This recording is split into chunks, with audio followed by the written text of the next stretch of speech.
Hi guys, happy St. Patrick's Day. Did you guys know it was St. Patrick's Day today? Usually, a pesky little leprechaun comes to my house and leaves little tricks for my kids. One year, I think it even turned the toilet water green. It was crazy, but nothing this year, so I guess that leprechauns aren't even really allowed to go and travel right now. But that doesn't mean we can't celebrate. So, hope you're wearing your green. I am, my kids are, and we're going to read a little St. Patrick's Day story today. And it is called The Night Before St. Patrick's Day. We've read a lot of stories by this author, Natasha Wing. We read The Night Before Halloween. We read The Night Before New Year's Eve. Let's see if you can think real quick of another one that we've read. It's just like this. Did you say The Night Before the 100th Day of School? Because we read that one. We read The Night Before Valentine's Day. So let's read The Night Before St. Patrick's Day. 'Twas the night before St. Patrick's, the day to wear green. Not a creature was stirring, except Tim and Maureen. They decked out the den from ceiling to floor with streamers and rainbows and shamrocks galore. You guys know what shamrocks are? Like four-leaf clovers. Later, they carefully made traps with gold charms and rings.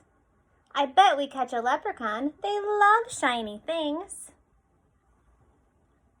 For if they caught one, so the legend told, they'd find where they buried his big pot of gold. They set all the traps round the room with great care in hopes a wee Irishman soon would be theirs.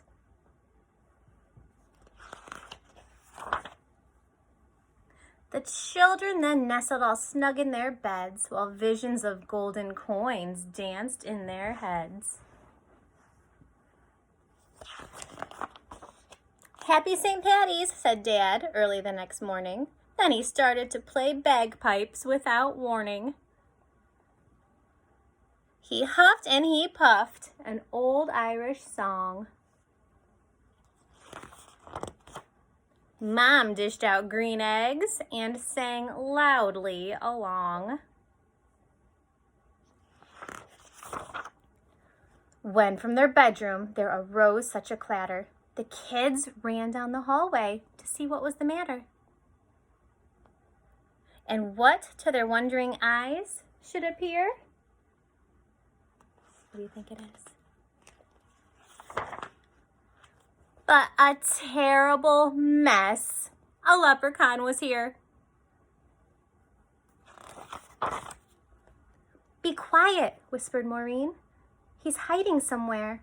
When we find him, remember we must hold his stare.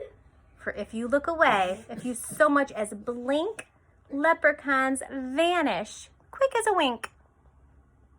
The kids trailed muddy footprints back and forth across the floor,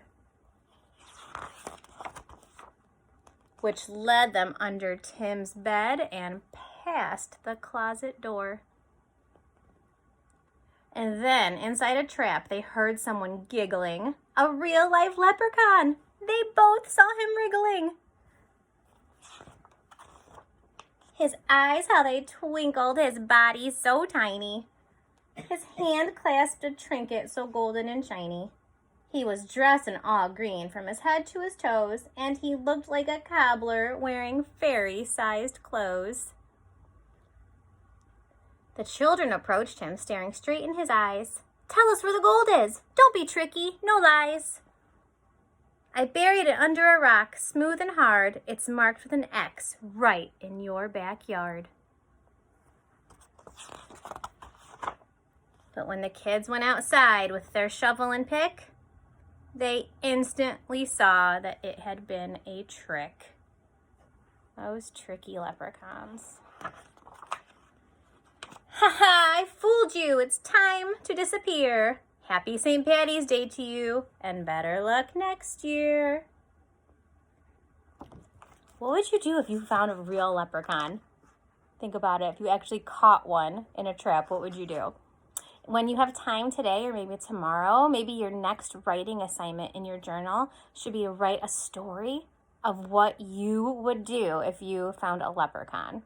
And remember, when we do our writing, tell me what you would do, and then I want 3 supporting sentences. Tell me why you would do it and how you would do it.